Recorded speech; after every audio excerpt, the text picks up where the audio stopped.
Ravonna Renslayer is a new card coming out. I'm super excited for the release of her. She's a 3/3 with the ongoing ability, your cards with 1 or less power cost 1 less.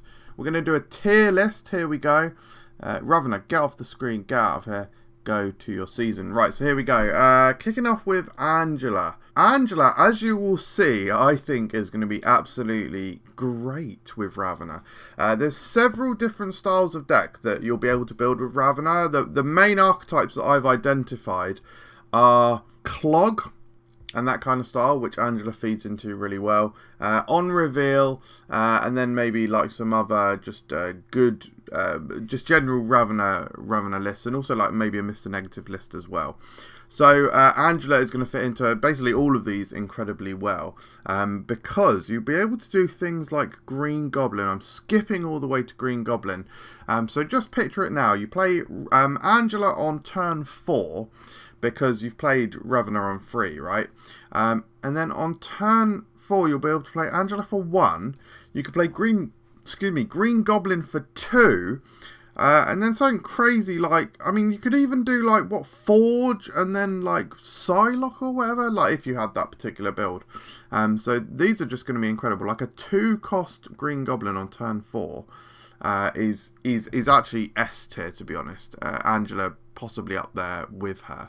Now you may see that some of my thoughts are coming to me really quickly. Yeah, that's because I filmed this video like 6 weeks ago, and I'm refilming it because things have buffed and things have changed.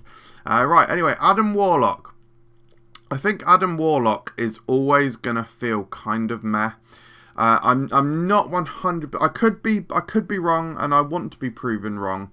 But I'm not really seeing it. I think Adam Warlock is just not a very good card. I think he needs a buff. He needs to go to 1 so that he can at least win a location on his own.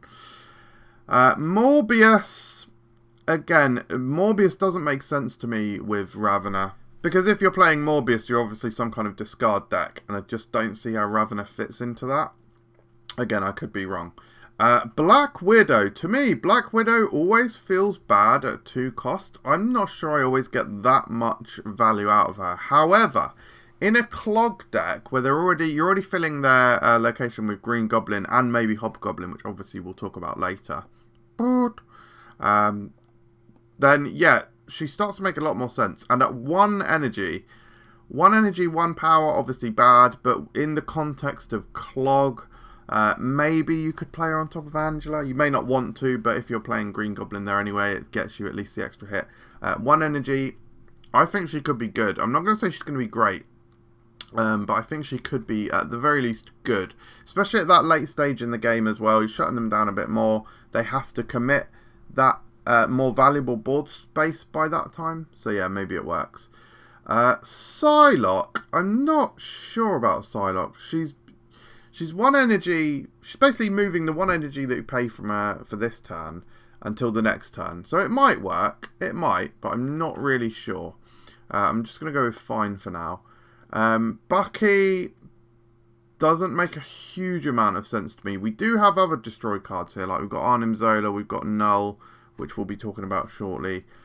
Maybe there's like a Ravonna destroy list. Zola, Null, Psylocke, Bucky. I mean, there's stuff you can do here. Forge as well. Maybe Ravonna destroy, especially with X23. Yeah, maybe this is something. I'm going to at least put it in fine, actually. Forge has recently been buffed. One of the main reasons I'm re-recording this video. So he's now, with Ravonna, he's like, he's a 1/4, basically. But then he has more utility than that anyway. So I think Forge is going to be, yeah, really, really, really good with Ravonna. It also makes it so flexible. Like the kinds of things that you can get cheaper with Ravonna. Things like Taskmaster is obviously going to feed really well into Forge. Shuri doesn't get discounted with Ravonna, but Shuri's probably going to fit really nicely into a Ravonna style deck as well. So yeah, Forge. Maybe Forge is even GOAT tier. I think because of the flexibility, that's going to be crazy. Right, Cerebro. What, it's like Cerebro and Mystique, isn't it? It's like the package. Cerebro and Mystique. Could be good. So in a Ravonna 3, it's got to be at least a 3. So Cerebro 3. Could be interesting. could be interesting. Maybe you play Jubilee in that deck as well, possibly. I'm going to put good. Mystique is surely going to be GOAT because of the combo potential. We've got other ongoing cards here like Null, obviously a massive one. Null is just permitted to be playable on turn 5 with Ravonna. Hell, listen to this, guys. What about Null on 5 and then on 6 you've got Mystique for 2 and Iron Man for 4, or the other way around. And again, this is where the Mr. Negative style deck maybe comes into clearer focus. So yeah, Mystique's just so flexible here. Like, you got Darkhawk, she can copy Patriot. There's loads of cards here that she can copy, so she's always going to feel good in the Ravonna deck, I would say. Ironheart as a 2/6, I think is absolutely great. Maybe even S tier. I think that's always going to feel good because basically it's not just one location, you're spreading it everywhere. So again, you can like fill up a location and they think that you've conceded that location. You can then do things like Ironheart, even Patriot if you're running that style of deck. So yeah, Ironheart, I just love her in general. Anyway, Morph, I think Morph could be good. A little cheeky little turn 6 2 energy Morph makes a lot of sense to me. Bishop, I think, will be fine. I mean, you're getting him out on turn 4, so it's a turn later than you want to be with him. But maybe it still makes sense. I mean, maybe it's good, actually, because you do have the cost reduction there. So it's almost got a Sarah thing going on, and Bishop with Sarah is incredibly strong. Perhaps I treated you too harshly. Yeah, maybe it is good, actually. Patriot seems extraordinarily sensible. Maybe not S tier, maybe great.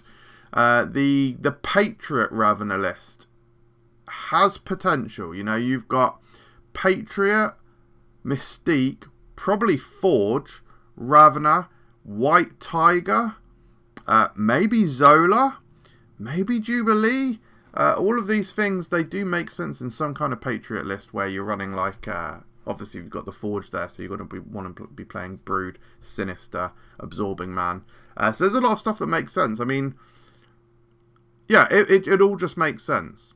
White Tiger for 4 on turn 4.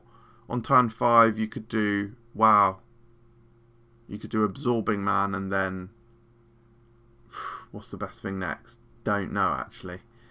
Yeah, maybe forget that. But then maybe Forge, and then you do craziness on turn 6. Good. Mr. Negative, I think it's going to be good because it basically gives you, if you play Ravonna in a Mr. Negative list, it sort of gives you a secondary win condition.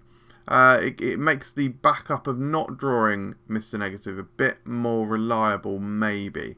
But then the thing that I like about Mr. Negative is that you're not susceptible, because you're splooging all your stuff on the final turn, you're less susceptible to Shang-Chi and especially Enchantress.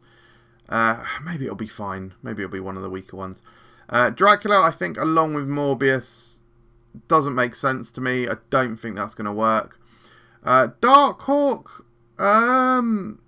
fine. Maybe works with Maybe Darkhawk works with the Clog style that you may have going on. Shuffling rocks into their deck. If one half of your deck is Ravonna, Angela, the Goblins, all of the Clog stuff, the Black Widow, maybe the rest of your deck could be like Master Mold, Ronin, and Rocks. Cloggy rock vibes. Maybe that is a thing. So that could be. I think I'll probably experiment with that. Jubilee, I've mentioned Jubilee a few times. I think she could actually be good because she's coming out for 3 and she's pulling something else with her.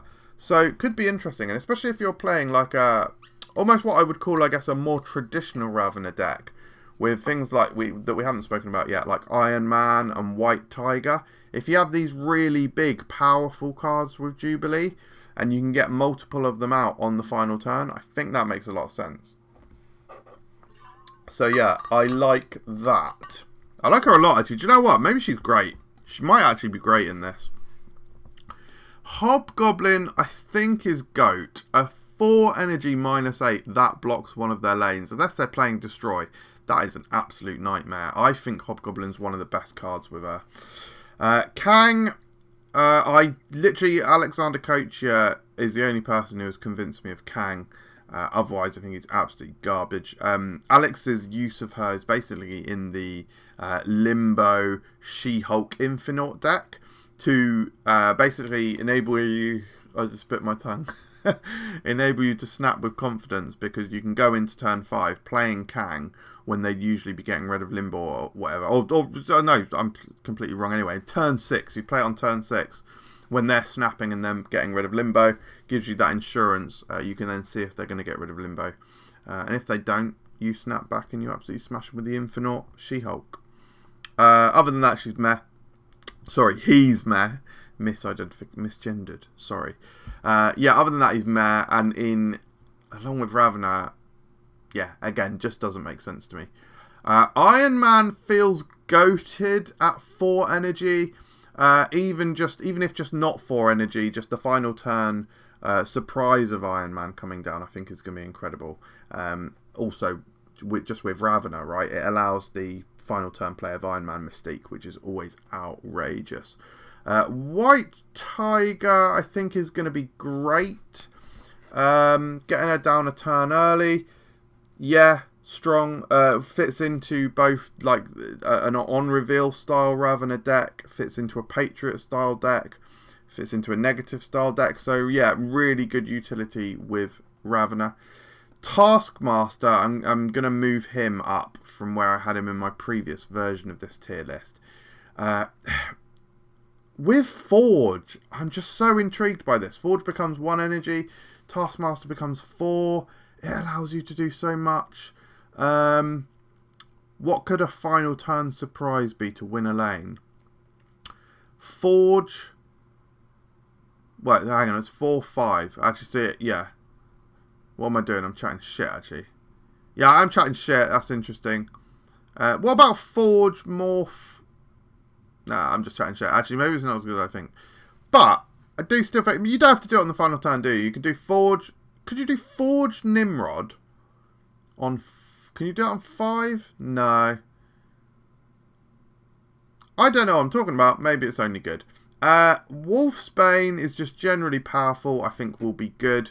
Especially on the final turn, actually. At 2 energy, if you can play it down on a location where you've got 3 other cards, you get that 2/7, really, really, really strong. And then concentrate so much power on another location, like Iron Man. So Iron Man and Wolfsbane to pin down 2 locations is going to feel excellent, actually. Null, I think, has to be S tier because of the combo potential. It just allows you to do so much. You reliably be able to get it out on turn 5, which is just nutty. And then maybe use Zola. In fact, if you get Null out on turn 5, you can then Zola and Bucky, or... I mean, you have no way to destroy Bucky, actually, so that's absolute dog shit. But you know what I mean, guys. Forge Zola? At least the Zola's free. Zola, though, again, I think it has to be S tier just because, similarly to Null, just allows for the combo potential.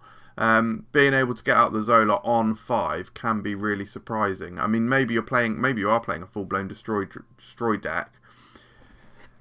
She is making more sense to me in a destroy deck as I'm thinking about it, because you've got these other discounters, like cost reducers, like X23, especially with X23 now. X23, allowing you to get Nimrod down on 4, Zola on 5. There's crazy stuff you can do, so I think S tier.